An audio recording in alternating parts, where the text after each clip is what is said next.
Okay, let's get this knight out. Let's control d5. As soon as I do d... Okay, now actually we have... It's being populated right now on ChessCube. What this opening is, it's the English opening, or another way you could view it is a reversed Sicilian. Right? In this case, it's white that's moving the c pawn 2 squares, and black that's moving the king pawn, the e pawn 2 squares. So this is a more tame move. I think it's usually bishop b4 that gets played. And I think now my opponent does run the risk of getting overrun in the center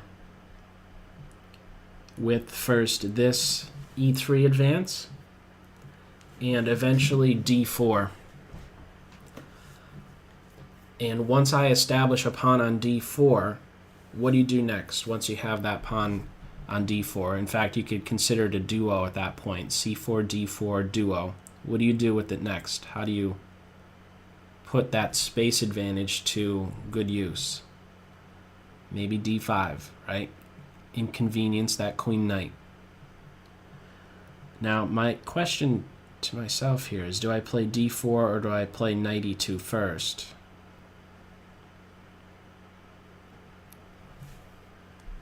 My opponent cannot prevent me from playing d4. That's one thing.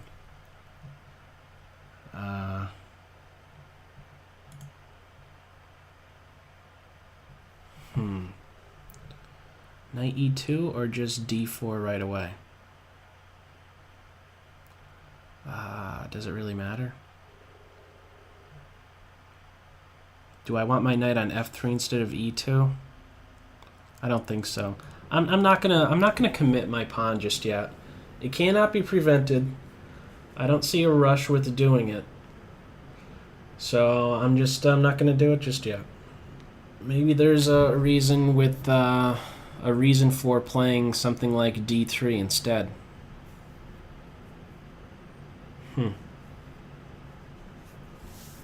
Okay, that bishop moved a second time, so my opponent is having a change of plan here. Are they really going to take my knight? There better be some compensation if that's to occur. You give up the bishop pair. What type of compensation can be seen? Or what should you have as compensation if you're giving up the bishop pair? Sometimes a lead in development, sometimes structural damage to your opponent. I think those are two main ones. Let's see.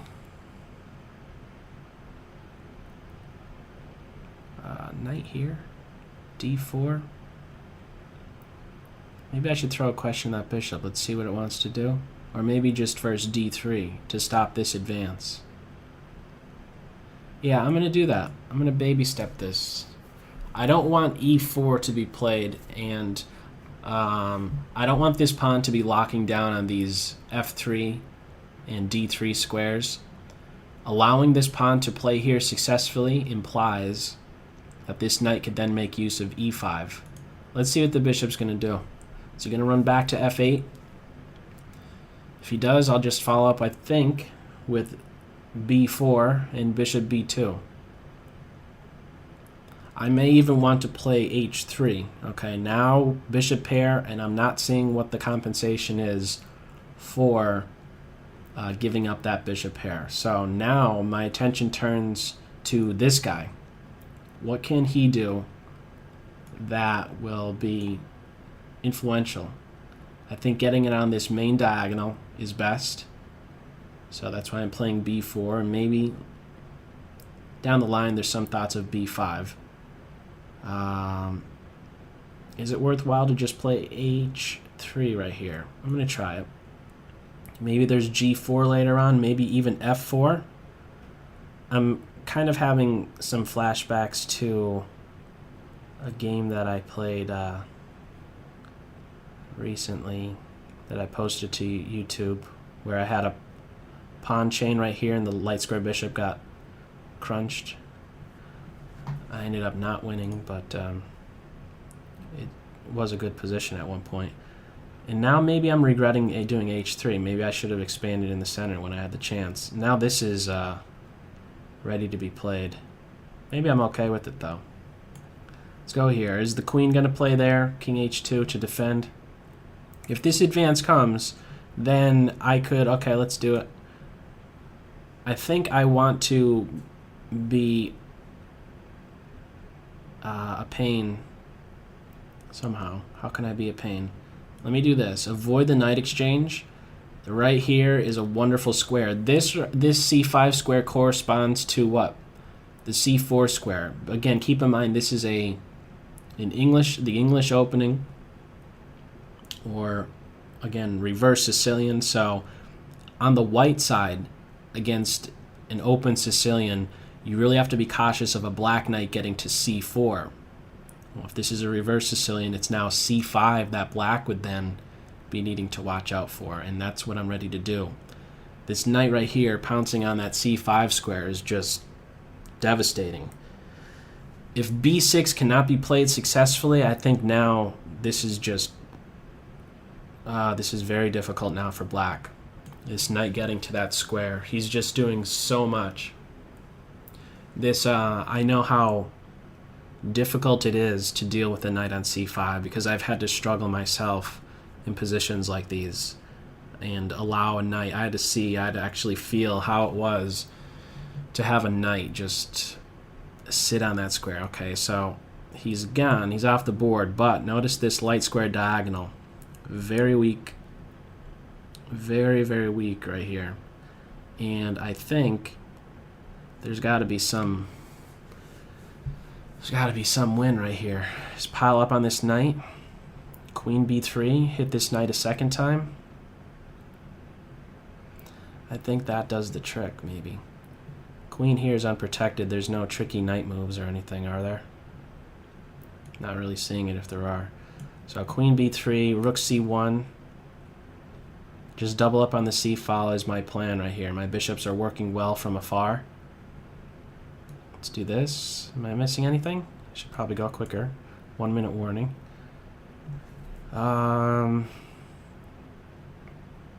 Bishop pair, bishop pair, bishop pair. Pile up on this knight. I think it's a very clear plan at this point. Maybe my king wants to get to e2 very soon. This is one pawn that I'll likely be needing to watch over. It is on a half-open file, and we're evening out here with time. Now what? Less than 50. It's tricky. Tricky knights, but I'm covering the support points. The knights don't really have support points, do they? I think now let's just do this. Pawn push. There's got to be something better, maybe. Queen here. Just push. Just push. Make forceful moves. Be practical. Forcing moves fast. I don't want to move my a pawn because it gives this knight a square. So he's done moving, I think. Or maybe I'm okay with allowing that to come about. Let's see. I could take here a bunch of times and then grab this.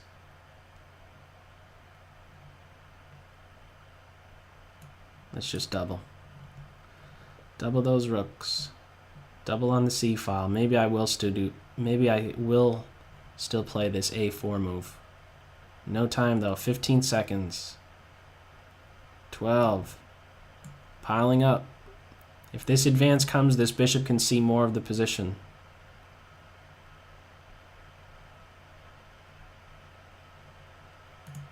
Anything. Oh, okay.